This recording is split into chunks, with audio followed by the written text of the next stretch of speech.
Bueno, Dios les bendiga a todos. Vamos a dar inicio entonces con la casa de oración. Vamos a cerrar nuestros ojos y ponemos el tiempo en manos de Dios. ¿Listo? Señor Jesucristo, precioso príncipe de paz, te damos muchas gracias, Dios de la gloria, por todo lo que tú nos has dado, por esta semana de bendición que tú has puesto en nuestras vidas. Porque hasta aquí, Señor, tu misericordia y tu bondad nos han cobijado, nos has ayudado hasta este día, Dios, a permanecer en tu verdad, a mantenernos, Señor, firmes en este camino. Gracias te damos por todas tus bendiciones, porque hasta aquí, Señor, tú nos has sostenido, has sido fiel y verdadero. Te damos gracias por las vidas de cada una de las personas que vienen en camino a conectarse, Dios, los que están en su estudio, en su empleo, los que están haciendo otras cosas en esta hora. Dios, te pedimos por sus vidas también, para que también les bendigas y les guardes. Ayúdanos, Dios, a permanecer en este día, Dios, delante de tu presencia, cautivados por tu voz, que seas tú hablando a nuestro corazón y que seas tú revelando esta palabra en nuestra mente. Dios, ayúdanos a almacenar este conocimiento precioso que es tu palabra, Dios, que reconocemos que ha nacido de ti, que viene de ti para edificarnos. Hoy ponemos delante de ti todo lo que somos para que nos ministres, nos ayudes y que podamos poner por obra tu consejo, Dios. Que podamos ser más que oyentes, hacedores de tu voluntad, Dios. Guíanos y ayúdanos, Dios. Sosténnos en tu mano. Limpia nuestros pecados, nuestras fallas, porque reconocemos de que fallamos, Dios, que tropezamos a lo largo de nuestro día por esta humanidad, Señor, de la que estamos vestidos. Perdona nuestras faltas, perdona nuestros pecados que a veces cometemos por no conocer tu palabra, Dios, y te pedimos que nos ayudes a hacer tu voluntad. Bendecimos también la vida de los que nos maldicen, como dice tu palabra. Oramos para que nos guardes los unos a los otros, protégenos y que seas tú, Señor, tomando el control de este tiempo, en esta hora, usando mi vida, hablando lo que tú quieres hablar a estos jóvenes, a estos hombres y mujeres que están aquí o en diferido. Dios, glorifícate y te damos a ti la gloria y la honra en el nombre de Jesús. Amén y amén. Bueno, gloria a Dios. Vamos a ver un tema hoy en el libro de Oseas 10, Antiguo Testamento, un profeta menor, un libro muy pequeño. Oseas 10. Vamos a tener un tema que hace rato no tenemos un tema parecido a este, pero bueno, la voluntad de Dios ha sido esta. Entonces dice, Oseas 10, capítulo, verso 1, dice lo siguiente. Dice, Israel es una frondosa viña que da abundante fruto para sí mismo. Conforme a la abundancia de su fruto, multiplicó también los altares. Conforme a la bondad de su tierra, aumentaron sus ídolos. Está dividido su corazón. Ahora serán hallados culpables. Jehová demolerá sus altares, destruirá sus ídolos. Seguramente dirán ahora, no tenemos rey porque no temimos a Jehová. ¿Y qué haría el rey por nosotros? Han hablado palabras jurando en vano al hacer pacto. Por tanto, el juicio florecerá como ajenjo en los surcos del campo. Por las becerras de Bedabén serán atemorizados los moradores de Samaria, porque su pueblo lamentará a causa del becerro, y sus sacerdotes que en él se regocijan por su gloria, la cual será disipada. Aún será él llevado a Siria como presente al rey de Jareb. Efraín será avergonzado e Israel se avergonzará de su consejo.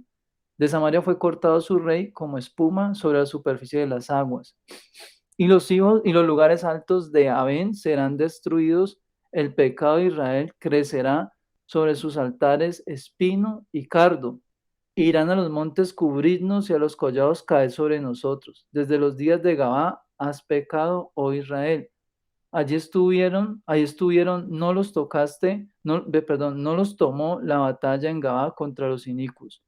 Y castigaré cuando lo desee, y pueblos se juntarán sobre ellos cuando sean atados por su doble crimen. Efraín es novilla domada que le gusta trillar, mas yo pasaré sobre su lozana cerviz, haré llevar su yugo a Efraín, arará Judá, quebrará sus terrones Jacob. Sembrad, bueno, dejémoslo hasta ahí, luego continuamos. Hoy vamos a hablar acerca de los claudicantes. ¿Qué son los claudicantes? La palabra claudicar significa ceder o rendirse o renunciar. También quiere decir dejar de mantener una convicción, es decir, un pensamiento. o una norma de conducta personal. Eso quiere decir claudicar, es el que cambia su forma de pensar o el que cambia sus conductas. Eso es un claudicante.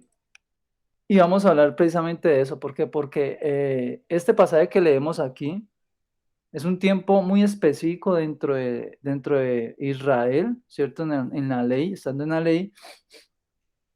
Israel, vamos a hacer un breve resumen. Israel fue una nación prometida, ¿cierto? Por Dios a un hombre, ¿cierto? De hace muchos años, conocido como Abraham. Dios le prometió que de su descendencia iba a ser como las estrellas del cielo, que no se iban a poder contar, y como la arena que hay en la playa, ¿cierto? Del mar. Y Dios cumplió esa promesa, pero esa promesa no se dio de la noche a la mañana. Pasaron muchas, muchas generaciones hasta que se cumpliera la formación de Israel.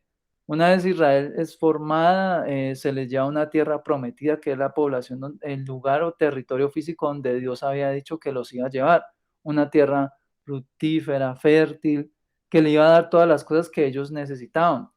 Pero antes de llegar allá, Israel tuvo un montón de años en cautiverio, que por causa de que ellos prosperaban, ellos trabajaban conjuntamente con los egipcios, y los egipcios, al ver que ellos se multiplicaban y se multiplicaban, se empezaron a asustar y no saben qué hacer con Israel. Entonces, ¿qué hicieron? Empezaron a ponerle tributos, es decir, impuestos.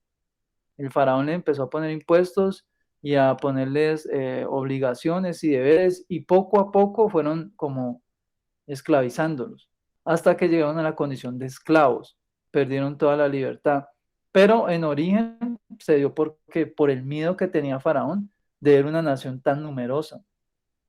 Entonces lo hizo de esa manera. Sin embargo, Israel seguía multiplicándose en la esclavitud. Luego viene pues Moisés, enviado por Dios para libertar el pueblo libertado. Bueno, pasan un montón de cosas hasta llegar a la tierra prometida, vencen sobre todas esas naciones, se apoderan de la tierra prometida, y estando ya en la tierra prometida y estando en reposo, empiezan a haber cambios en el comportamiento de los israelitas. Y se dan cuenta de que y Dios descubre, porque los ve, que ellos empezaban a levantar altares a otros dioses, cuando Dios desde el principio, por allá en Éxodo 20 usted lo puede encontrar, los 10 mandamientos, Dios les da la orden y les da el primer mandamiento, que es que no tendrás delante de él, ¿cierto? Dioses. Sin embargo, los israelitas empiezan a olvidarse de estas cosas y empiezan a levantar altares. Esto pasó cuando mejor estaban ellos, en la mejor condición que pueden estar, al menos físicamente hablando, porque dice que la tierra era fértil, que era como una viña, ¿cierto? Que era abundante el fruto que daba la tierra, y así como abundaban las bendiciones, así mismo empezó a abundar la infidelidad de Israel, la falta de compromiso de Israel delante de Dios. Incluso los sacerdotes también empezaron a torcerse en el camino y empezaron a acolitar la conducta, eh, la conducta que estaba teniendo el pueblo. Ellos sabían de que ellos sacrificaban a Dios, pero que también hacían sacrificios a otros dioses. Y tenían conocimiento de que existían también otros altares y sacerdotes paganos dentro de su territorio. Y no hacían nada. Es decir, se empezaron a acostumbrar a vivir de esa manera, ¿cierto? A tener una vida doble, porque decían amar a Dios, pero también amaban a otros dioses, servían a otros dioses, hacían otras cosas para otros dioses. Y eso llegó a un punto donde ya Dios ya no se aguantó más eso. Incluso esa actitud que ellos tenían hizo que el orden que tenía la nación se viniera abajo. ¿Por qué? Porque perdieron el rey. El rey se lo llevaron cautivo. Vino otra nación y se lo llevó, ¿cierto? Entonces, por eso ellos empiezan a reclamar, ya no tenemos rey porque no temimos a Dios. Y después se preguntan, pero igual si hubiéramos tenido rey, ¿qué hubiera podido hacer el rey? Es decir, ellos no eran conscientes de lo que habían hecho con sus actos y sus decisiones, no eran conscientes de lo que han provocado en su propia vida. Simplemente ellos decían, no, pues igual si el rey hubiera estado, pues nada hubiera podido hacer contra esa nación que venía contra nosotros. Pero no era así, porque esto pasó precisamente ¿por qué? Porque no había temor de Dios, porque no respetaban a Dios. Entonces, ¿qué pasó? El Señor trajo lo que dijo, una nación que venía contra ellos. Y empezaron a pasar estas cosas, ¿cierto? Empezaron a tener estos pensamientos. Por acá habla sobre el becerro y los becerras que haya. Cuando habla del becerro y las becerras, está hablando de las imágenes que tenían ellos por dioses, porque habían forjado toros y vacas de metales preciosos y adoraban a esos metales preciosos. Se sentaban a alabar esos metales, se sentaban a darle gloria a esos dioses que habían creado y les atribuían favores, ¿cierto? A esos dioses. Entonces, no, que es que le vamos a hacer un sacrificio a tal dios porque ese es el dios de la lluvia. Y si yo le hago un sacrificio, pues él hace que llueva. Y si llueve, pues como yo soy agricultor, pues me va bien. Y empezaban a hacer eso. Y sin embargo, seguían cumpliendo con las cosas de Dios, con los servicios a Dios. Estaban como con un pie en un lado y el otro pie en otro lado. Continuamente, esa es la forma en la que vivían los israelitas, que incluso hasta los sacerdotes llegaron hasta ese punto. Por eso el Dios les dice que va a llegar un momento donde ya no va a permitir esto. Y que los que estaban en busca de esos dioses, pues que ellos iban también a tener que pagar un precio por eso, porque ellos adoraban pues la imagen de este dios, de este toro, ¿cierto? Los toros de Bazán. Muchas de esas cosas se van entendiendo. De hecho, cuando la Biblia habla en Daniel, ¿cierto? Mm, Cuando la Biblia habla en Daniel de que los amigos de Daniel fueron llevados a un horno, el horno del que está hablando el libro de Daniel es un toro gigantesco, es una olla gigantesca en forma de toro, es un toro de Bazán, se ha conocido así, históricamente se ha conocido con ese nombre. ¿Y qué hacían con el toro? Pues lo ponían sobre las brasas, un toro de metal, ¿cierto? Y dentro de ese toro metálico metían las personas y lo cerraban. Y entonces cuando las personas estaban ahí cocinándose y gritaban, los gritos de la persona salían por la nariz del toro y sonaba como un toro respirando, pero eran las almas, eran las vidas agonizantes dentro del toro, ¿cierto? Entonces, por eso digo que históricamente era algo que era muy evidente en el pueblo y ellos tenían estos dioses. Lo mismo pasó cuando salieron de Egipto, volvieron y se armaron ¿qué? Un becerro. ¿Por qué se armaban un becerro? Porque eran las cosas más comunes a ellos, más cercanas. Si ellos en ese tiempo hubieran tenido otras imágenes, otras cosas, pues hubieran hecho un ídolo a una imagen distinta. Pero en ese tiempo, ¿qué habían? Vacas, caballos, ¿cierto? Y le atribuyeron esto, fue en este caso, a ese becerro.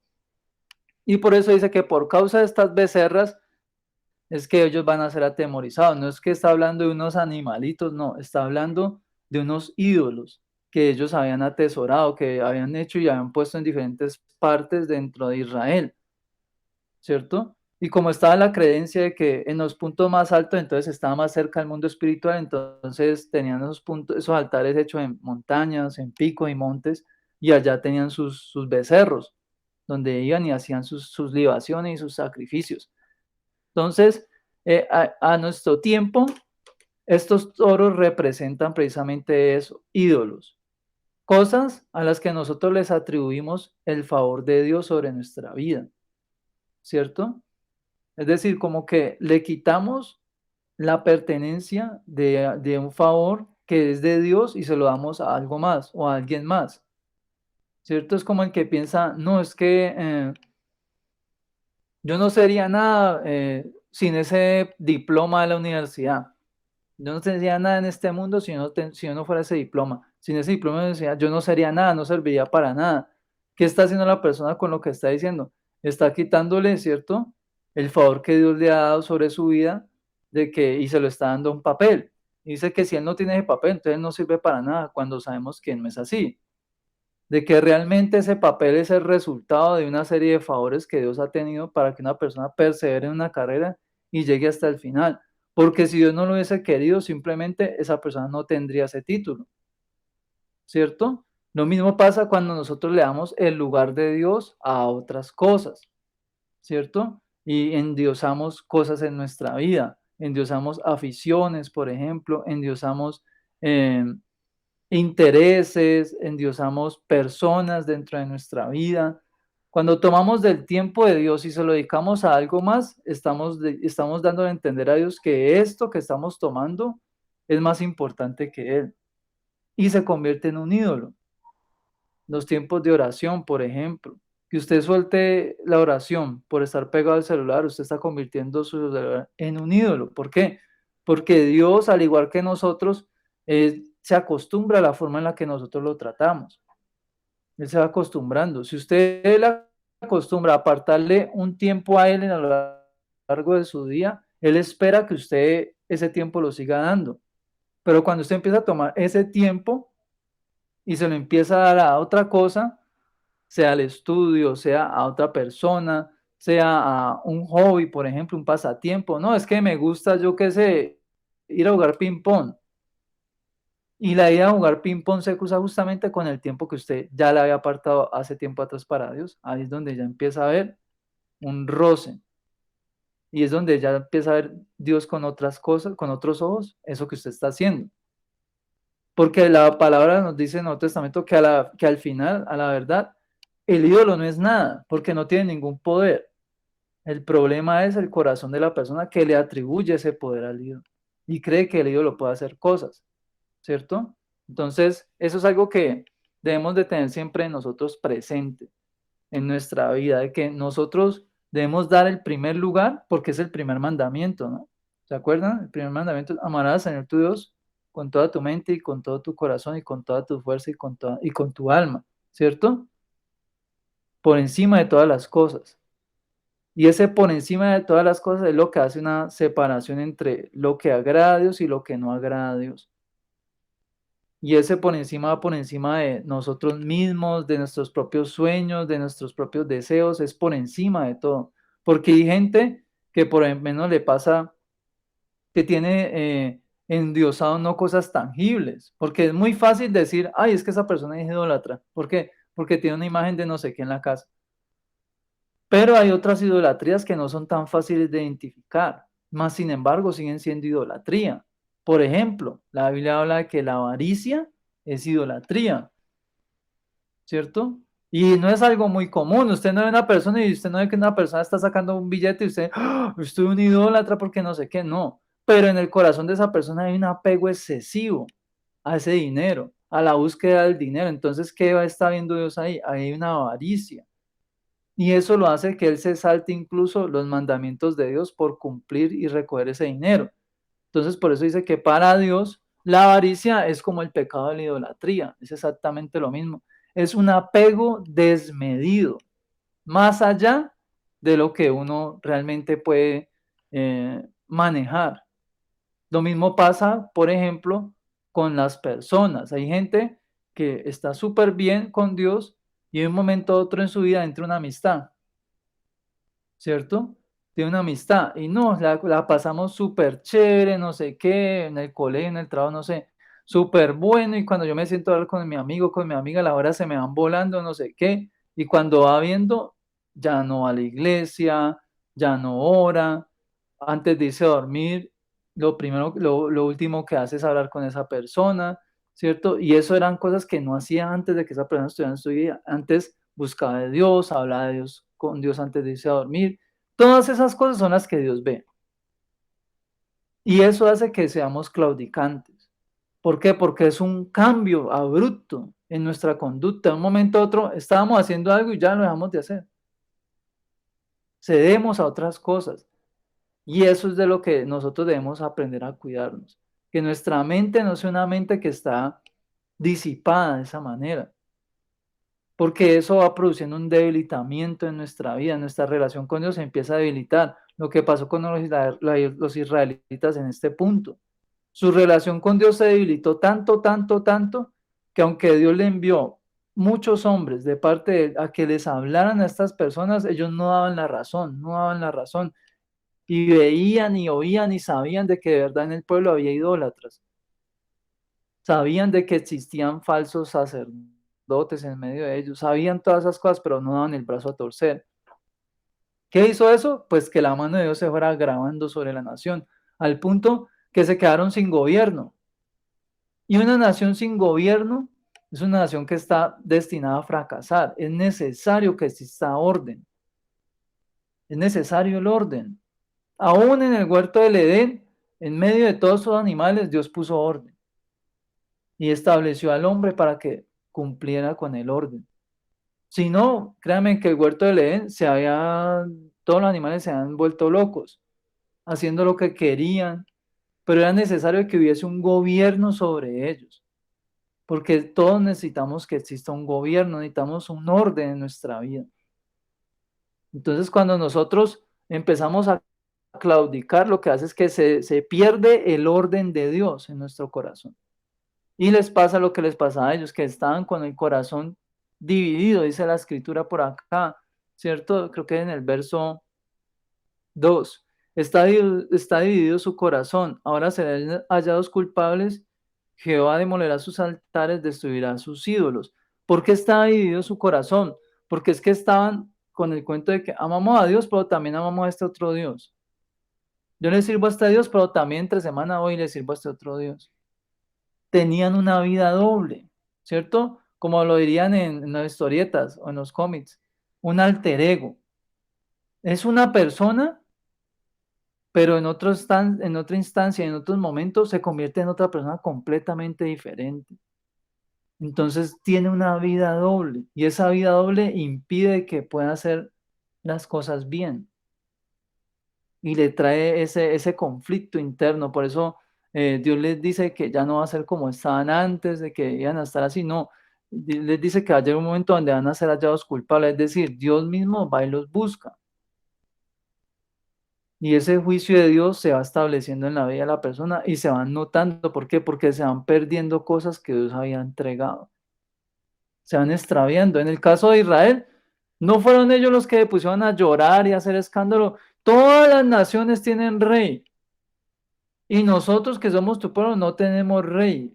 Le estaban reclamando a Dios por un rey, un hombre que los gobernara. Y eso a Dios le molestó porque Él era el rey de ellos. Y ellos no lo veían así.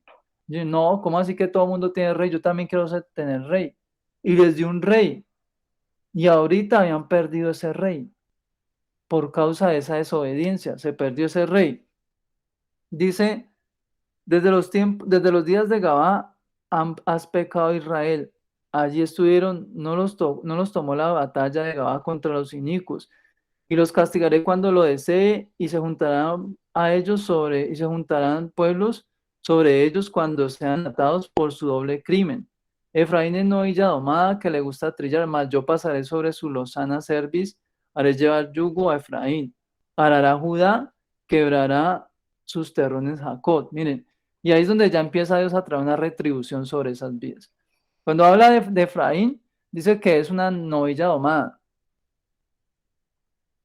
Es decir, es un animal muy cuidado y dice que tiene una piel lozana, es decir, no ha pasado sufrimiento, no ha llevado maltrato, tiene una piel limpia, dice, y sobre esa piel limpia, esa cerviz, voy a poner un yugo, que eso va a tallar. Y ese yugo va a tallar y va dejando marca y va quitando esa perfección, esa piel de porcelana que tiene, pues ya no va a ser tan de porcelana. A otro le dice, usted va a trabajar, ¿cierto?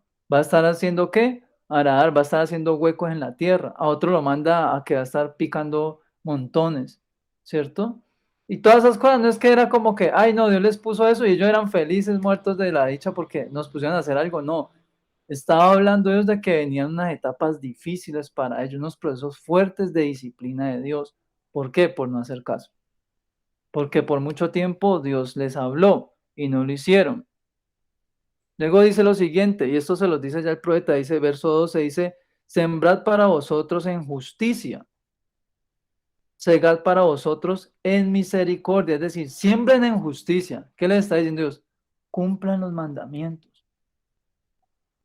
Siembren en justicia, cumplan los mandamientos. ¿Y qué dice?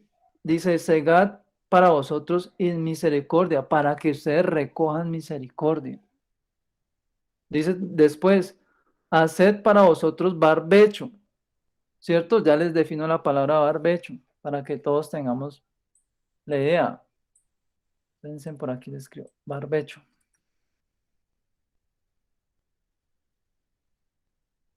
Barbecho. Terreno de labor que no se siembra durante 1 o 2 años para que la tierra descanse o se regenere. Sistema de cultivo que consiste en dejar de sembrar la tierra periódicamente para que se recupere. Eso es un barbecho, es decir, piensen a futuro, no se coman todo ya. Es lo que Dios les está diciendo. No piensen en el día de hoy solamente, piensen a futuro.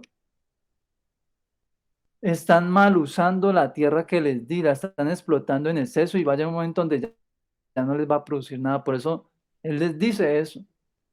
Y eso es algo que no solamente se ve aquí. Desde que Dios empieza a establecer las normas sobre los hombres en el Antiguo Testamento, les dice, tantos años van a trabajar la tierra y después de 2 años van a dejar que la tierra descanse. Y la tierra se va a recuperar. Lo mismo con, creo que también le establece lo mismo con los animales. Tantos años van a estar con los animales y los van a dejar descansar tanto tiempo. Pero el hombre no hace eso, el hombre solamente piensa en trabajar y trabajar y trabajar y lo que hace es que va destruyendo el terreno.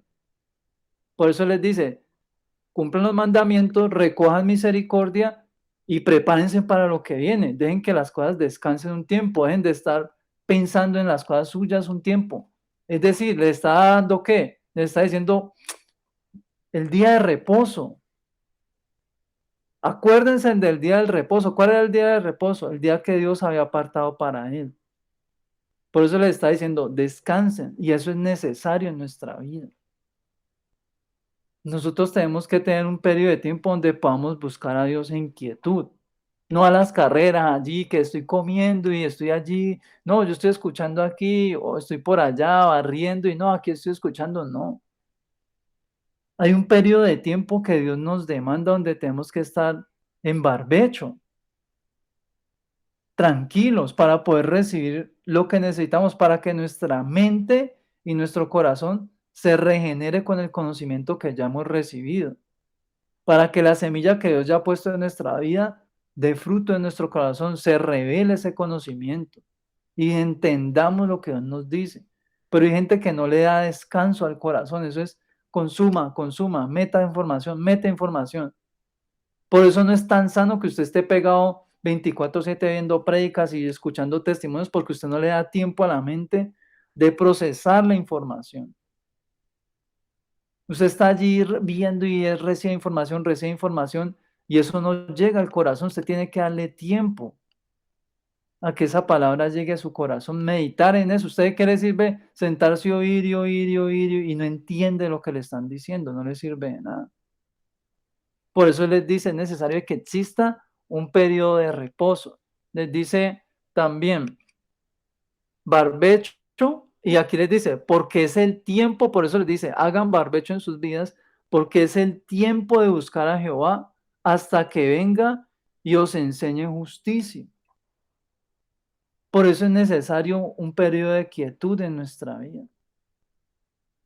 Es necesario eso. No podemos estar a las carreras todo el tiempo. Hay que buscarle un espacio a Dios en nuestra vida. Es la única forma. Mire lo que pasa más adelante. Habéis arado impiedad y cegasteis iniquidad. Comeréis fruto de mentira porque confiaste en tu camino y en la multitud de tus valientes. Por tanto, en tus pueblos se levantarán alboroto y todas tus fortalezas serán destruidas como destruyó Salmán a Arbel en el día de la batalla, cuando la madre fue destrozada con los hijos. Así hará a vosotros Betel, por causa de vuestra gran maldad, a la mañana será del todo cortado el rey de Israel. Miren todo lo que trae eso. ¿Por qué? Porque ellos no hacían las cosas conforme el orden de Dios, sino como ellos querían y bajo sus propios pensamientos. Por eso dice que andaban en ¿qué? Dice que confiaste en tu camino. Se confían de las cosas que podían ver con sus ojos humanos. Y eso es algo que a todos nos pasa. Ellos estaban confiados porque tenían comida, tenían agua, tenían riquezas, tenían los animales con los que trabajaban, tenían gente con las que ellos traficaban y comerciaban, estaban con salud, tenían un ejército, tenían un rey, estaban bien establecidos, estaban en paz con todos y estaban relajados con eso, no se preocupaban de buscar a Dios porque, pues, ¿para qué busco de Dios si yo estoy bien, no tengo necesidad de nada? todo lo tengo y no tengo solamente Dios, tengo estos otros dioses que también me ayudan a estar más seguro. Entonces, ese pensamiento fue lo que desagradó a Dios y Dios por eso los pasó por un proceso difícil. De ahí les confirma y dice, el rey que se llevaron no lo van a ver más porque están, al amanecer lo matan. Al amanecer, su rey que está cautivo en tierra extranjera lo van a matar. Porque algunos de ellos guardaban la esperanza. No, el rey solamente lo llevaron un tiempo y luego lo traen acá y volvemos a la normalidad. No, su vida no iba a ser igual. Por eso es necesario que nosotros limpiemos nuestro camino, nos examinemos continuamente. Continuamente, mire lo que dice por acá en Primera de Reyes, verso 18. Primera de Reyes, verso 18, Antiguo Testamento, mire lo que dice. Capítulo 18, perdón. Primera de Reyes, capítulo 18, verso 20 al 22. Mire, Primera de Reyes 18, 20 al 22. Dice, entonces Acad convocó a todos los hijos de Israel y reunió a los profetas en el monte Carmelo. Y acercándose Elías a todo el pueblo dijo, ¿hasta cuándo claudicaréis vosotros entre dos pensamientos? Si Jehová es Dios, seguirle. Y si Baal, id en pos de él. Y el pueblo no respondió palabra. ¿Qué pasa con el claudicante? El claudicante no se decide, no es capaz de hablar, simplemente actúa. El claudicante no decide nunca nada, nunca habla. El claudicante simplemente hace las cosas. ¿Por qué no habla? Porque tiene temor de hablar delante de Dios. Le da temor. Es como cuando a un creyente que está empezando en la iglesia le dicen, ¿usted cree en Dios? Usted va a la iglesia y la piensa y dice, "Ah, si digo que no, blasfemo. Pero si digo que sí, entonces estos me la van a montar y se queda callado. No dice, no, no voy a la iglesia, pero tampoco dice, sí, sí voy. Y aunque no dice nada, con sus acciones niega a Dios después. Inmediatamente niega a Dios. Con sus actitudes y sus acciones lo niega. Eso es resultado de qué? De no decidirse. Por eso el profeta les dice, ¿hasta cuándo van a estar claudicando en dos pensamientos? ¿Por qué? Porque estaban así. Por un lado tenían a Dios y por otro tenían a Baal, ¿cierto? Un falso Dios. Entonces les dice después, y Elías volvió a decir al pueblo, solo yo he quedado profeta de Jehová. Más de los profetas de Baal hay 450 hombres. Y ahí en adelante los que ya conocen la historia saben de que viene un desafío que acuerdan entre el profeta y los profetas de Baal y dicen, el Dios que haga caer fuego del cielo, ese es el Dios verdadero, ¿cierto? Y cada uno hace un altar y entonces empiezan a hacer el desafío y al final el único que responde es Dios. Le hace caer un fuego poderoso sobre ese altar y entonces todos los profetas falsos pegan la carrera, salen y se van. ¿Sí o qué? Entonces, ¿qué pasa? ¿Qué pasa? Entonces, ¿qué pasa con esta situación? Esto hace que el pueblo ahí sí recapacite y diga, no, este es el Dios verdadero. Cuando ven que eso pasa, ahí sí todos dicen, este es el Dios verdadero, no sé qué. Pero primero tuvieron que pasar por todo este proceso que Dios tenía que mostrarse que no sé qué. Y a veces en nuestra vida Dios hace exactamente lo mismo. Hay momentos en nuestra vida porque el altar, como lo escuchamos hace tiempo en una prédica, es un momento que es un recordatorio, un momento especial y único con Dios. Eso es un altar. Es un momento que evidencia un encuentro con Dios. En el Antiguo Testamento, todos los altares que se levantaron para Dios eran encuentros que el hombre tenía con Dios. Eran momentos memorables, es decir, que la gente se acordaba de esos altares. Eso era un altar en aquel tiempo. Y en nuestra vida hasta el presente de hoy sigue pasando. Todos tenemos altares en nuestra vida en el sentido de que tenemos como recordatorios de experiencias vividas con Cristo. Y son cosas tan personales y tan privadas que nadie comprende los significativos que son para cada uno de nosotros. Solamente el que lo vive entiende lo especial que es. Así como en la antigüedad, cuando Él les hace pasar el Jordán y les dice que levanten unas 12 piedras y las pongan ahí para que le cuenten a los que vienen más adelante que un día pasaron por ese río, que Dios hizo que el río se secara y pudieran cruzar al otro lado y luego volvió la corriente. Así es nuestra vida, es igual. Hay momentos en nuestra vida donde es un altar, es algo memorable. El día que Dios me llamó, el día que Dios me corrigió y me dijo, por ahí no es, haz las cosas de esta manera. El día que Dios me consoló que estaba tan dolido. Son altares, son cosas que usted nunca se le olvidan. Así pasen los años, usted nunca se le va a olvidar eso. Y usted se acuerda lo que usted pensaba ese día, cómo estaba incluso vestido, qué es lo que le había pasado, qué le habían dicho, qué le habían hecho. Usted se acuerda de todo eso porque eso queda como una marca dentro del corazón de uno. Es una marca en nuestro corazón que nos ayuda a recordar quién es Dios para nosotros, qué fue lo que hizo Dios en nuestra vida. Y por eso les repito, todos los que hemos tenido una experiencia o un encuentro cercano con Cristo, lo tenemos en nuestra vida. Tenemos estos tesoros en nuestra vida, porque esto es un tesoro. Otra persona no entiende, mientras que, por ejemplo, para unos, un paradero de bus del mío no es sino un sitio donde uno va y recoge, o se sube al bus o se baja. Para mí, un paradero en el mío tiene otra connotación, una parada común y corriente, ni siquiera con techo, simplemente un pedazo de piedra donde usted se sienta allí. Para mí tiene otra connotación porque hace muchos años yo tuve una experiencia con una persona a la que le compartí de Dios ese día y se convirtió. Entonces, mientras que para uno es simplemente un sillón de piedra, para mí fue una oportunidad donde alguien se acercó a Dios.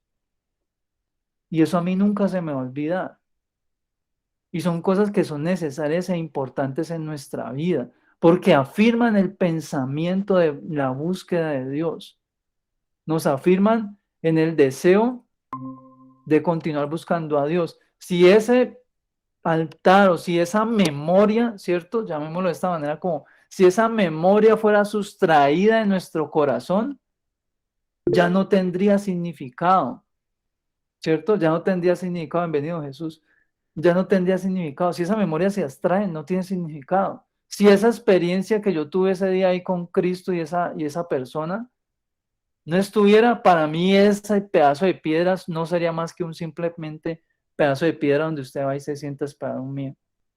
Porque no era el más hermoso, ni el más decorado, ni el más transitado, ni el que queda al frente del centro comercial. No, era una zona industrial donde no había nada. Incluso en ese mismo lugar nos asaltaron una vez. A los dos que estábamos ahí hablando nos asaltaron. No nos pasó nada, gracias a Dios. Y tiempo después, en ese mismo lugar, se le compartió a esa misma persona y se convirtió para la gloria de Dios. Entonces, por eso digo que esas experiencias son las que Dios quiere que nosotros guardemos en nuestro corazón para que no nos desviemos.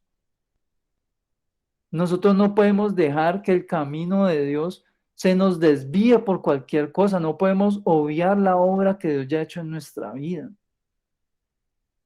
Es como la persona que va a la iglesia y experimenta por primera vez a Cristo. Yo creo que eso es algo que usted nunca se le va a olvidar. Sentir la presencia de Dios es algo que uno nunca se le olvida. Así usted no se acuerde qué es lo que Dios estaba haciendo en su vida o no sepa qué estaba haciendo, porque así es Dios, a veces hace cosas en la vida uno que uno no sabe. Pero usted sentía la presencia de Dios y sabía que ahí estaba Dios. Aunque usted nunca lo hubiera visto, aunque usted nunca lo haya escuchado, usted sabía que era la presencia de Dios porque era diferente. La atmósfera era diferente. Usted se sentía diferente. Si estaba llorando, el llanto que usted tenía ese día era diferente al llanto que usted tiene en cualquier otra etapa de su vida, en cualquier otro momento. Esas cosas son las importantes. El recordar, el reafirmar nuestros pensamientos en Dios. Es necesario eso. Que uno reafirme lo que Dios ya ha establecido en su vida, que usted no lo menosprecie ni lo deje tirado, porque a veces nosotros dejamos tirado el pensamiento de Cristo. La idea de Dios la dejamos abandonada, el consejo de Dios lo dejamos por allá archivado. Y allí es donde nosotros empezamos a andar en nuestro camino, empezamos a darle importancia a otras cosas más que a Dios.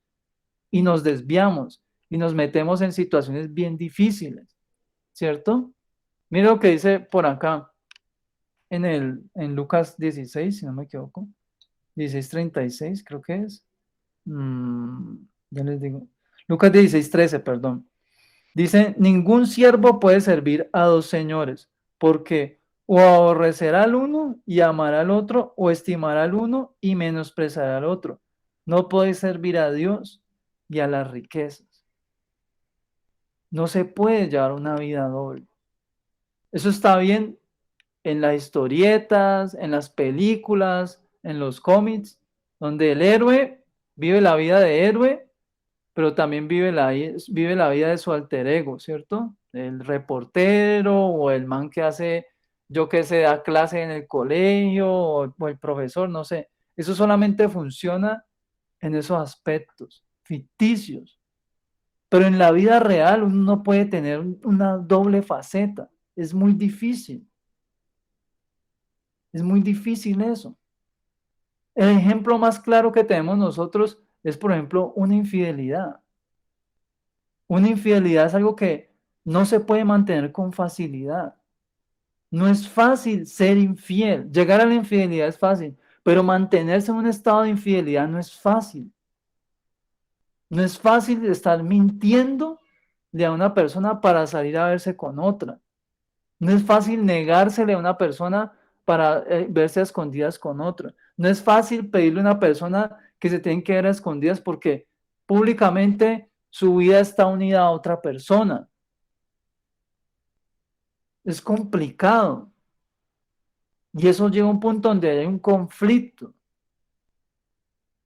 Y es necesario que se tome una decisión. O continúa, o se acaba esto, o deja al uno y se une el otro, pero es necesario tomar una decisión, porque no se puede llevar una vida así. Porque es una vida donde se va a estar en continuo apuro y en un dilema ético, ¿cierto?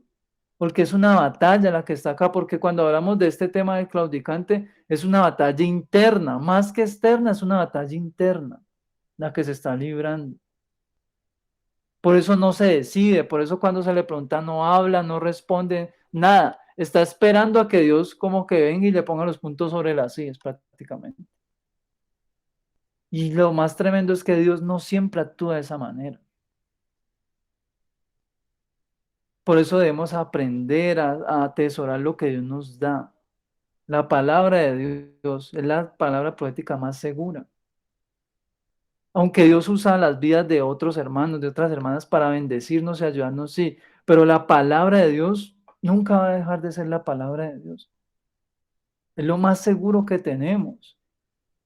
Si uno tiene una duda en su vida, clame a Dios, pregúntele a Dios, Dios, ayúdame. Y ahí en la palabra, en su tiempo, Dios le dará la respuesta y se la aclarará. Solo debemos aprender a esperar en Dios porque hay unas etapas. En el Evangelio hay unas etapas. Todo lo que la Biblia dice que el reino de Dios es semejante a un proceso. Y lo vemos por acá en el libro de Marcos, Marcos capítulo 5, Marcos 5, verso 26. Dice, decía además, Jesús, ¿no? Dice, así es el reino de Dios, como cuando un hombre echa semilla en la tierra y duerme y se levanta de noche y de día, y la semilla brota y crece sin que él sepa cómo, porque del suyo lleva fruto la tierra. Primero es hierba, luego espiga, después grano lleno en la espiga, y cuando el fruto está maduro, enseguida se mete la hoz porque la siega ha llegado. Ese es el proceso de Dios con nosotros. Hay unas fases que no nos podemos saltar. Yo no puedo pasar de ser semilla a espiga, ni puedo ser de hierba a fruto maduro. Hay unos procesos por los que Dios nos me está llevando, aunque yo no sepa cómo, aunque yo esté viviendo mi vida, como lo dice ahí la palabra, que el hombre se acuesta y se levanta, ¿cierto? ¿Eso qué está diciendo? El hombre va viviendo su vida día a día y en paralelo Dios está haciendo la obra en la vida de él, así él no sepa cómo. así él no entienda para dónde es que Dios lo está llevando. Pero lo que Dios está poniendo en la vida de él está dando un fruto, está haciendo algo, aunque aparentemente no sea sino pasto en su vida. Yo no sé en qué etapa se encuentra usted quizá en su vida que usted diga, no, yo ahorita estoy en una etapa donde yo no imagino pasto por todo lado, pasto por aquí, pasto por allá. O quizás usted se sienta que usted está en la fase ¿de qué? De la espiga, donde usted vea, es que ya está ahí el botoncito listo. No, estoy súper ansioso, porque yo siento que eso en cualquier momento revienta, pero nada que revienta. Y está el cristiano ansioso porque algo va a pasar en su vida, el presiente de que algo viene. El pasaje está en Marcos 5, verso 26 al 29. Marcos 5, perdón, Marcos 4, verso 26 al 29. Entonces, ¿qué pasa? Esto nos ocurre, a veces estamos ansiosos con una etapa de nuestra vida y uno siente que ya viene algo grande de parte de Dios para la vida, ¿no? Pero nada, se levanta el otro día y nada, no pasa nada. Y al otro día vuelve y se levanta y no pasa nada. Y el creyente se empieza a desanimar, se empieza a desanimar y empieza a menguar y a lo mejor no malinterpreté el consejo, yo creo que no es por allí, no, vamos a hacer esto, no, le voy a hacer caso a esta persona, o no, voy a hacer por aquí, o no, a lo mejor voy a consultar el brujo, ¿cierto? Y nos desviamos del camino por no aprender a ser pacientes con Dios, porque Dios algo está haciendo en cada uno de nosotros, así usted no sepa, así usted diga, no, es que yo no soy el mejor cristiano, yo casi ni voy a la iglesia, o usted quizás diga, no, es que yo voy todos los días a la iglesia y yo veo que mi vida no cambia, sigue lo mismo, no sé qué. Algo está haciendo Dios, así usted no se dé cuenta. Es un misterio, la obra de Dios es un misterio. Pero hay que ser paciente en ese misterio, en ese proceso en el que estamos. Por eso la palabra de Dios nos dice esto. Hay que esperar en Dios, saber esperar en Dios. Hay una palabra que siempre me ha gustado, aunque cuando usted tiene que vivirla no le gusta no tanto, ¿cierto? Venga, yo la busco y se la digo por acá. Creo que está en Isaías, si no me acuerdo, si no me equivoco.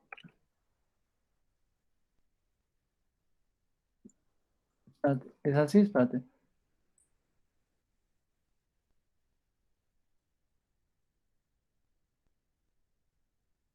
Aparece así. Ujú. Vamos a ver.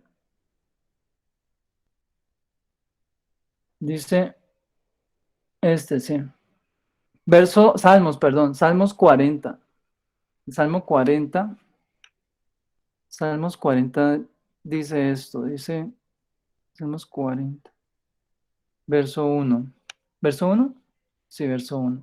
Salmos 40 dice lo siguiente: pacientemente esperé a Jehová y se inclinó a mí y oyó mi clamor. Y me hizo sacar del lodo de la desesperación, del lodo cenagoso. Puso mis pies sobre peña y enderezó mis pasos. Puso luego en mi boca cántico nuevo, alabanza a nuestro Dios. Verán esto muchos y temerán y confiarán en Jehová. Bienaventurado el hombre que puso su confianza, que puso en Jehová su confianza y no mira a los soberbios ni a los que se desvían tras la mentira. Has aumentado, oh Jehová, Dios mío, tus maravillas y tus pensamientos para con nosotros. No es posible contarlos ante ti. Si yo anunciare y hablaré de ellos, no pueden ser enumerados. Sacrificio y ofrenda no te agrada. Has abierto mis oídos. Holocausto y expiación no has demandado. Entonces dije, aquí vengo. Bueno, démoslo hasta allí. Mire, pacientemente esperé en Jehová. ¿Y en qué estaba esperando el hombre? En medio de un lodo cenagoso, o sea, un pantano. Es como cuando uno dice afuera, no es que estoy con los problemas, vean, hasta el cuello, hundido en las arenas movedizas. Entre más peleo, más rápido me hundo. Ya ni sé qué hacer, pero quedarme quieto para no desesperarme tan más, pero quedarme quieto. Y allí es donde uno aprende a esperar y ahí es donde uno gana confianza en Dios, porque Dios responde, a su tiempo Dios responderá. Pero hay que ser paciente, porque si usted no es paciente y usted está buscando atajos con Dios, ¿cierto? O que Dios le diga el truquito, que usted no tenga que esperar tanto tiempo para bendición. Eso no va a pasar porque, como lo leíamos ahorita en Marcos, ese proceso es necesario. Es necesario. Es necesario para que llegue la siga, porque cuando habla de la siga está hablando es del rapto de la iglesia. Cuando venga lo que es, por lo que viene, porque usted y yo no somos solamente este cuerpo físico que está aquí, somos una eternidad. Hay un alma eterna dentro de todos nosotros. Y es ese alma eterna lo que Dios viene a recoger. Ese es el fruto de esa espiga que ha madurado. Porque la Biblia dice que es necesario que esa espiga caiga a tierra y muera para que lleve más fruto.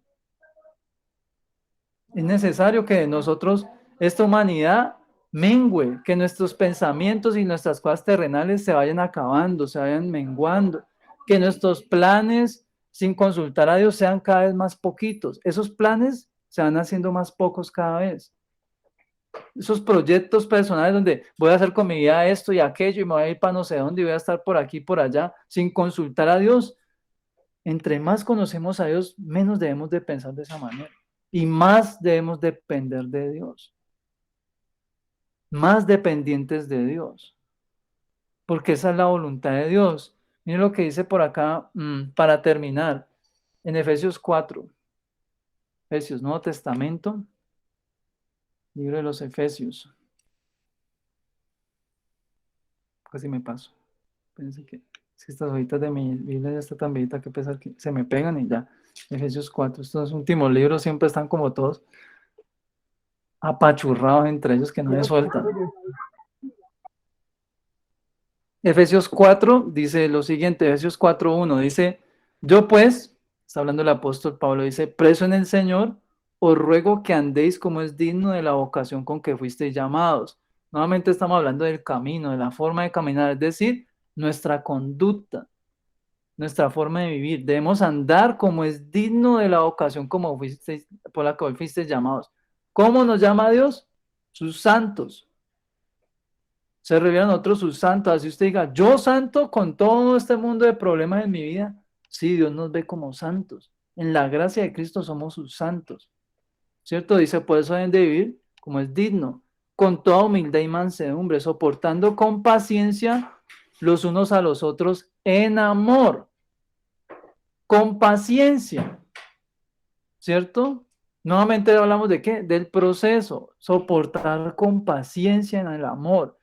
¿Por qué creen que el Señor dice esto? Porque Dios sabe que hay algunos de nosotros que somos difíciles, difíciles de tratar. Sabe que somos complicados, algunos de nosotros nos complicamos para todo, hasta para tomar un vaso de agua. No, ese pocillo no me gusta. No, que es que ese agua huele a no sé qué. Por todo nos complicamos. Entonces, por eso Dios dice, sopórtense los unos a los otros con amor. Dice también, solícitos en guardar la unidad del espíritu en el vínculo de la paz, un cuerpo y un espíritu, como fuisteis también llamados a una misma esperanza de vuestra vocación. Pero ¿no te parece que Steffi es bonita? ¿Cierto? Dice, como fuisteis llamados en esta vocación, un Señor, una fe, un bautismo, un Dios y Padre de todos, el cual es sobre todos y por todos y en todos. Pero a cada uno de nosotros fue dada la gracia conforme a la medida del don de Cristo. ¿Cierto? Vamos a hacer la pausa hasta allí. Miren, lo más importante para el pueblo de Cristo es la unidad del cuerpo. Es lo más importante, que nosotros tengamos unidad entre nosotros como hermanos. La división es algo que no proviene de Dios. No proviene de Dios, porque por eso mismo nos dice, sopórtense, son difíciles entre ustedes, sopórtense, con amor sopórtense, porque eso es lo que Dios quiere, unidad. Si somos un cuerpo, usted no anda con el cuerpo, un día peleó con la mano y se arrancó el brazo y no quiero ni saber nada de ese cuerpo, de ese pedazo de mi cuerpo, no. Es una unidad, todo se necesita para andar. Pero el apóstol reconoce que hay una gracia especial que Dios ha dado a cada miembro de ese cuerpo, ¿cierto? Y vamos para allá. ¿Por qué función? ¿O para qué? Que esto está muy ligado a lo que estábamos hablando ahorita el porqué de los hombres de Dios, por qué los profetas. Vamos hacia allá. Dice, por lo cual dice, subiendo a lo alto, está hablando de Cristo, llevó cautiva la cautividad y dio dones a los hombres, ¿cierto? Ojo con esto que vamos a leer aquí, dice, y eso de que subió, ¿qué es? Sino que también había descendido primero a las partes más bajas de la tierra. El que descendió es el mismo que también subió por encima de todos los cielos para llenarlo todo.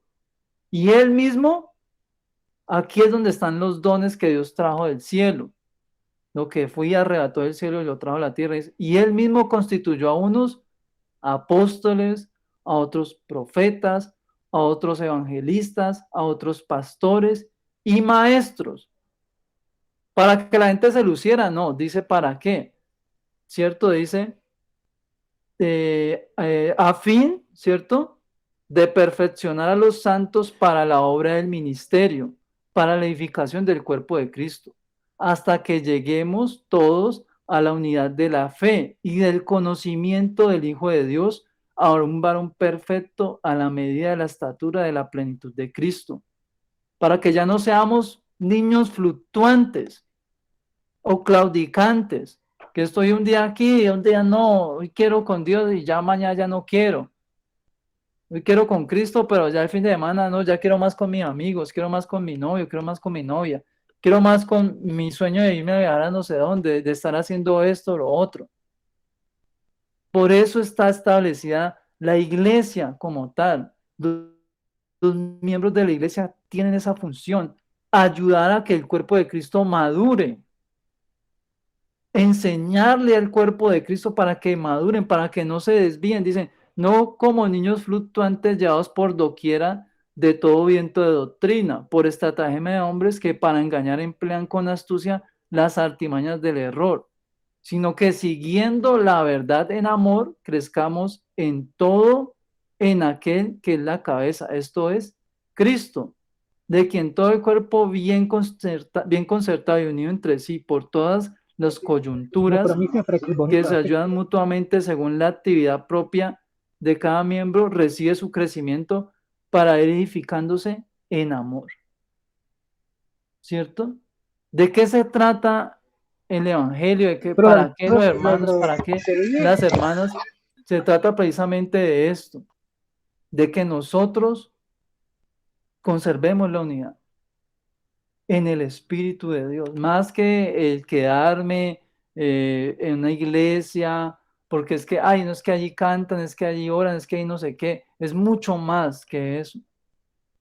Es porque Dios tiene personas que ha preparado él mismo que velan por la unidad, ¿cierto? Que velan por ese, porque la persona se desarrolle sanamente en Cristo. Era la función de los profetas en la antigüedad, era la función del sacerdote, llevar el conocimiento de Dios al pueblo para que el pueblo aprendiera a acercarse a Dios y le honrara. Y eso no ha cambiado hasta el día de hoy, sigue siendo igual. Por eso es que debemos aprender a estar en unidad. Todos, créanme que todos, absolutamente todos necesitamos en algún momento de la ayuda de un hermano. Nadie es, ¿cierto? Independiente. No existe como que no, es que ese es un miembro del cuerpo de Cristo, pero eso es un lunar, eso es del cuerpo de Cristo, pero está por fuera del cuerpo, es una isla. No. ¿O quién aquí es así? Que diga aquí, no, es que yo tengo un pie, pero no lo tengo aquí, yo lo tengo por allá guardado, no tengo ahí encerrado. Es que yo tengo un dedo que yo me lo puedo quitar y yo lo pongo allí y cuando lo necesito vuelvo y me lo pongo. Y cuando ya no necesito, pues me lo quito y ya. No, todo el cuerpo está conectado en Cristo. Y con esa conexión en Cristo es que el cuerpo se nutre, se llena de la doctrina de la verdad, que está fundamentada principalmente en el amor. El amor es fundamental en todo esto. Si no hay amor, no hay nada más. Por eso es necesario que nuestro pensamiento no esté así claudicante, que no estemos como que, ay, no, entro a la casa de oración, no entro, me congrego hoy, no me congrego, hago mi devocional, no lo hago, hablo con Dios, no hablo con Dios. ¿Será que le pido consejo a Dios sobre esto que pienso hacer o no se lo pido? Es que si se lo pido, de pronto me dice que no y yo quiero que me diga que sí. No, mejor no se lo pido. Eso es ser claudicante. Eso es ser claudicante. Cuando usted le da temor acercarse a su papá a pedirle permiso para algo, usted no tiene confianza en su papá. Porque su papá no va a pedir para usted algo que sea malo, que sea dañino. Pues yo no creo eso, pues que su papá diga, ay, sí, mijo, métase allá. Vaya para allá, ese barrio es peligrosísimo. No, y quédese por ahí hasta las 2 a coger bus. Vaya, vaya, yo no creo que tu papá vaya a hacer eso. Buscan tu bienestar. Entonces, ¿qué pasa? Es lo mismo Dios con nosotros. Dios busca nuestro bienestar. Mire, el pueblo estaba lo más de bien. Se relajaron, se empezaron a olvidar de Dios, a coger otras cosas en su vida y se tiraron toda la bendición. Echaron por la basura todo lo que una generación entera o generaciones enteras habían soñado. ¿Usted se imagina cómo sería si durante esos periodos en los que Israel andaba como andaba tan mal con Dios, se levantara, por ejemplo, Abraham y se diera cuenta todas las cosas que él pasó, o Moisés, todas las cosas que ellos vivieron, que padecieron por obedecer a Dios, por guiar a ese pueblo, por soportar ese pueblo, por esperar en las promesas de Dios, y llegaran y se encontraban con una nación idólatra, que Dios les hablaba y se hacían como los locos, no contestaban si sí ni no. ¿Usted cree que esos antiguos patriarcas estarían contentos con eso? No estarían contentos, porque humanamente pensarían, y todo lo que yo pasé para que estos teniendo la bendición que yo tanto soñé y teniéndola no la disfrutan bien y hacen lo malo delante de Dios para perder la bendición. Son las cosas que uno tiene que pensar con claridad y no estar, como les digo, con un pie allá y un pie acá. No podemos vivir una vida doble, una doble faceta, no podemos vivirla porque, hoy les repito, aquí no somos Superman y Clark Kent, somos una sola persona. Somos la persona que Cristo dice que somos. Eso es lo que somos y debemos de permanecer en ese estado, en esa condición. Aunque la fase en la que cada uno de nosotros esté es diferente y aunque seamos tan distintos los unos de los otros, a todos Dios nos llamó a estar en paz, a permanecer en unidad. Sin embargo, somos nosotros los que nos complicamos y complicamos nuestro estado, nuestra condición. Entonces, el consejo de esta noche para nosotros es este. Purifiquemos nuestro ánimo, nuestra forma de pensar. Hay jóvenes y jovencitas a los que el tiempo se les está yendo y se les está yendo y no están haciendo nada de lo que Dios les está pidiendo hacer con su vida. Se les está pasando el tiempo, están dejando pasar oportunidades, piensan que toda la vida la condición de su familia o su condición personal se va a mantener como en ese status quo, como se dice, es decir, quieto. O sea, su condición nunca va ni a cambiar, ni a mejorar, ni a empeorar. Piensan que la vida es, no, así como estoy, así voy a estar toda mi vida. Toda mi vida va a ser rodeado de las mismas personas, toda mi vida va a estar mi papá, va a estar mi mamá, toda la vida va a estar este vecino, esta vecina, no. La vida está cambiando continuamente. Solo que cuando se es joven, uno no es consciente de estas cosas. Cuando se es joven, usted solamente nota los cambios más radicales, pero la vida todo el tiempo está cambiando. Y eso es algo de lo que uno tiene que ser consciente, de que cuando Dios está hablando de nuestra vida, no es para que uno lo diga, no, para después, luego, más tarde cuando yo pueda, no, luego me convierto, no, estoy muy joven para seguir a Cristo, no, estoy muy joven para buscar de Dios, estoy muy joven para consagrarme, estoy muy joven para decir ya no más con esto en mi vida que me está haciendo daño. Y el tiempo va pasando y hay momentos en la vida donde vienen las transiciones y no se pueden escoger. No es como cuando usted va, por ejemplo, a McDonald's o a Sandy's Cubano y le preguntan cómo quiere el combo. ¿Lo quiere con papita? ¿Lo quiere con esto? ¿Con salsa de esto? ¿Esto de jugo? ¿O va a pasarlo con gaseosa? No, la vida no es así, muchachos. La vida no es así.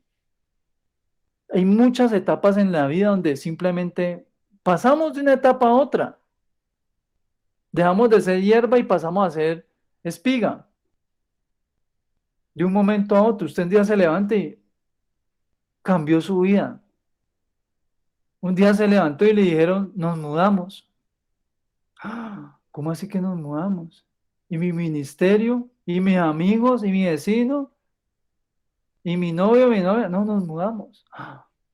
Y cambió su vida de un momento a otro. Y viene otra etapa en su vida diferente, nueva.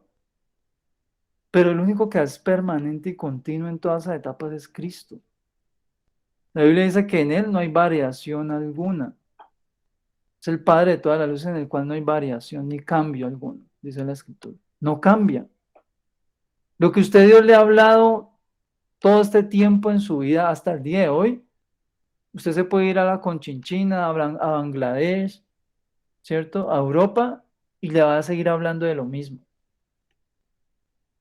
Le va a seguir hablando de lo mismo. Así el predicador de allá hable en otro idioma, ni siquiera sepa quién es usted, le va a seguir hablando de lo mismo. Mientras las cosas en su vida no se estén resolviendo, Dios va a seguir tratando con esos temas, porque simplemente Dios no te puede promover de hierba a un fruto maduro. Dios no te puede promover. Hay unas etapas que hay que vivirlas con sabiduría. Pero para poder vivir esas etapas necesitamos tener determinación, que es lo contrario a ser claudicante. Claudicante es el que con cualquier viento ya se rindió. ¿No estaba entiendo en sentido contrario? No, yo no peleo más contra eso y se deja llevar por la corriente. Ese es el claudicante. Cualquier cosita viene y lo mueve de sus bases, lo mueve de su fundamento. Determina una cosa un día y al otro día amanece y pasa algo inesperado en su familia y inmediatamente abandona todo lo que venía haciendo con Dios. Y Dios no necesita personas así. Él quiere es que nosotros seamos personas determinadas, determinados. La Biblia dice, determinarás a sí mismo una cosa y le serás firme y sobre tus caminos resplandecerá luz. Determinado. Hay gente que está en el lodo cenagoso a estas alturas del partido todavía. Está en el lodo cenagoso. Y estando en el lodo cenagoso, que no está pasándola rico, porque nadie pasa rico en un pantano, donde hay bichos y malos olores y gases y peligros. Estando en el lodo cenagoso, no viven sino quejándose y preocupándose, es que mi vida no sé qué, es que mi vida yo no sé qué más, pero no toman decisiones para cambiar su condición. Y a veces hay personas cercanas que los cuidan, que cuidan de ese hombre, de esa mujer, ¿cierto? Un esposo, una esposa que cuidan allí, ¿cierto? Un padre, una madre, no sé, y están cuidando allí y a veces ellos, por pesar de no hacer las cosas o porque no quieren hacer sentir mal a esa persona, nunca dicen nada y lo que hacen es que hacen que ese proceso se alargue, no se culmine, sino que se alargue, se posterga, como cuando lo que ha pasado con esta pandemia con muchas películas, estaban programadas para tal día en tal año y se alargó esa fecha y se cambió, no, dentro de un año más, dentro de 2 años más se hace. Así hay jóvenes en este momento, con procesos que Dios hace rato quiere hacerlos con ellos, pero no se han puesto las pilas, no se han puesto las pilas en esos procesos. Entonces, ¿qué pasa? El estar uno allí quieto en esa condición, eso trae un malestar. Y ahí es donde nace la frustración y el desánimo y la ansiedad y todos estos desórdenes psicológicos en la vida de una persona. No, yo me siento un inútil, yo no sirvo para nada, todo lo que emprendo nada resulta. ¿Por qué? Porque está lleno de toda esta inseguridad y todos estos temores que se van alimentando entre más pasa el tiempo. ¡Ah! No he podido conseguir trabajo y si no consigo trabajo va a ser más difícil después, entonces voy a salir. No, pero es que no me dan experiencia porque no me dan trabajo porque no tengo experiencia, entonces no sale a trabajar y al otro día vuelve y se levanta y vuelve y se repite el ciclo y vive su vida allí, estancado en lo mismo, en lo mismo, en lo mismo, en lo mismo. Y un día se decide si lo voy a hacer y al otro día, no, mejor después. Y ya al siguiente día ya no lo quiere hacer. Y así, vive claudicando, vive saltando de una piedra en otra. Adelante y atrás. Y nunca pasa del río hasta el otro lado, que es a donde Dios lo quiere llevar. Se pasa toda la vida cruzando el Mar Rojo, no llega a la tierra prometida. Porque doy 3 pasos para adelante y 4 para atrás. Y una semana ando bien con Dios y luego un mes me alejo de Cristo. Y viven así. Entonces, el estar claudicando tanto hace que el proceso se alargue más allá de lo estimado y el ánimo de uno se empieza a afectar. Entonces, por eso usted encuentra que hay gente que desiste, que un día dijo, me quiero bautizar, y al año y medio usted va y le pregunta y no, que me van a andar bautizando, qué pereza, no sé qué. Por eso pasan esas cosas, porque se extienden mucho en los procesos, pero porque no se deciden, sabiendo que la mejor porción es la que Dios está ofreciendo. Es la mejor porción, aunque va a tomar tiempo, pero es segura. Usted en Cristo tiene garantía de las cosas. Usted lo hace en sus fuerzas y no hay garantía de nada. Así como lo consiguió, si lo consiguió rápido, así mismo se puede ir lo que consiguió. Hay gente que le ha pasado. Consigue el trabajo de sus sueños o la persona de sus sueños y así como lo consiguió, más fue lo que se demoró en ir a la casa a contar que se novió con Pepita Pérez y al mes siguiente Pepita Pérez dice, no, ¿sabes qué? Ya no quiero nada.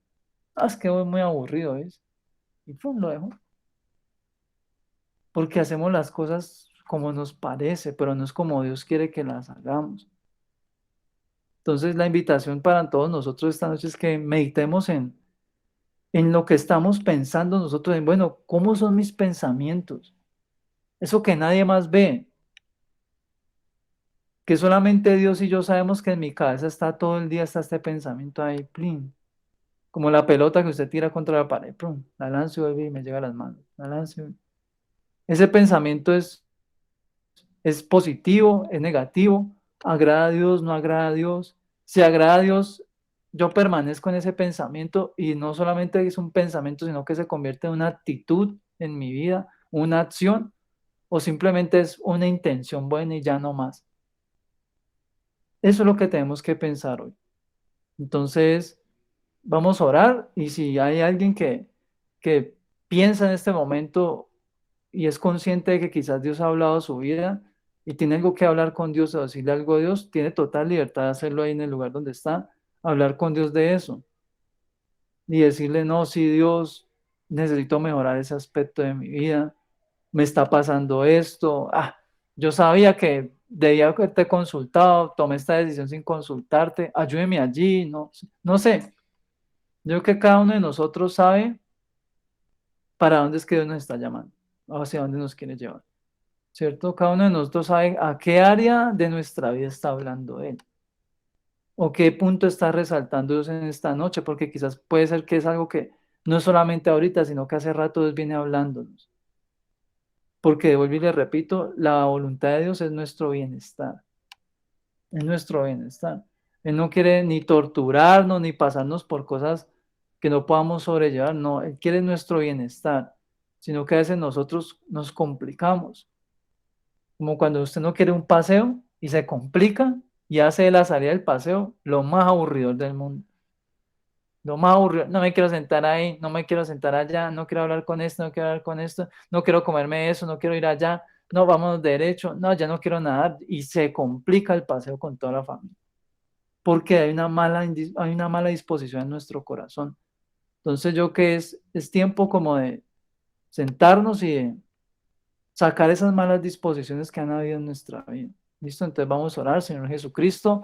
Dios Todopoderoso, te damos gracias en esta noche de bendición, de misericordia. Hoy colocamos delante de ti todo lo que somos, Dios, la vida de los que están aquí presentes, reunidos en tu nombre, Dios. Los que van a estar en diferido, Señor, viendo o escuchando, Señor, este mensaje. Te pedimos, Dios, de que seas propicio en nuestra vida hoy, que perdone nuestros pecados, Dios, porque sabemos que te fallamos muchas veces, que faltamos, Dios, a ese consejo que tú nos has dado en algún momento, Dios. Perdónanos, Dios, y límpianos con tu sangre. Perdónanos cuando somos tan indecisos, Dios, en caminar contigo, cuando A veces recibimos el consejo con gozo y cuando llega el momento de ponerlo por obra, retrocedemos. Dios mío, perdónanos, porque somos débiles, porque nos hace falta verdaderamente mucho todavía para llegar a esa estatura que leíamos esta noche, esa estatura tuya, Dios. Ayúdanos a ser hombres y mujeres de bendición dentro de este cuerpo al cual tú nos has unido, Dios, por tu misericordia y tu bondad, Dios. Porque si fuera por nosotros no mereceríamos nada, pero tu misericordia, Dios, que es más grande que los cielos, Señor, nos cobija cada día, Dios. Ayúdanos a darle un buen uso a esta gracia especial que hemos recibido. Ayúdanos a ser agradecidos en todo tiempo. Ayúdanos a ser pacientes, a esperar en esas diferentes fases de nuestra vida en la que estamos ahora, Dios. Quizás no sea la fase más vistosa o la más popular o la más agradable, pero hace parte de este caminar contigo. Por eso te pedimos, ayúdanos en esta etapa, Dios, aunque no sepamos qué está pasando dentro de nosotros, aunque no entendamos qué está haciendo tu palabra en nuestra vida, pero ayúdanos a creer de que algo glorioso tú estás haciendo, Dios, y que pronto saldrá a la luz, tarde o temprano, vamos a ver tu obra gloriosa en nuestra vida, Dios. Hoy te damos gracias por todo lo que nos has hablado. Hoy te pedimos que nos guardes y nos ayudes, que bendiga las vidas de nuestra familia, que entres en nuestra familia, Dios, en esta etapa de vacaciones en las que están muchos. Te pedimos que entres en nuestra familia, que nos ayudes a interceder los unos por los otros a favor del crecimiento de tu iglesia, que se extienda tu reino, de que gente llegue a conversión verdaderamente, Dios. Afirma a los que están aún, Señor, con rodillas endebles, amado Rey. Fortalece al débil, Dios, como dice tu palabra, que diga el débil fuerte es en ti, Señor Jesús. Y ayúdanos, Dios, porque realmente todos, absolutamente todos en este lugar, dependemos de ti, porque apartados de ti, nada podemos hacer, Dios, porque tú eres el que da este conocimiento especial que hemos compartido en esta noche. Por eso te damos a ti la gloria y la honra, la alabanza y la oración, porque solo tú eres digno en el nombre poderoso de Cristo Jesús. Amén y amén. Bueno, muchas gracias a todos por haber asistido esta noche. A Cami, a Jesús, ¿cierto? A Miguel y Stephanie. Dios les bendiga. Espero que estén disfrutando, pues, los que están en vacaciones de sus vacaciones, los que están trabajando, estudiando, pues, en lo que estamos, los demás. Y los que están en diferido, pues nuevamente recordarles que este va a ser nuestro horario de aquí en adelante, precisamente para que los que no pueden estar los martes puedan estar hoy. ¿Listo? Recordarles también que vamos a tener, algún momento vamos a tener presencialidad. Sin embargo, se va a transmitir, ya sea por celular, yo creo que con mi celular lo vamos a hacer, pero no puedo garantizarles de que el día que lo hagamos en presencialidad se vaya a grabar el video, porque pues todo el equipo va a estar ahí presente, entonces va a ser muy difícil grabar. Sin embargo, sí se va a transmitir, va a ser un poquito diferente, pero bueno, pero la idea es eso, es hacerlo en presencialidad para que los que viven dentro del barrio pues se puedan acercar más. Bueno, bueno, Miguel. Entonces, no siendo más, pues nos despedimos. Muchas gracias a todos, Dios les bendiga. Dios les bendiga.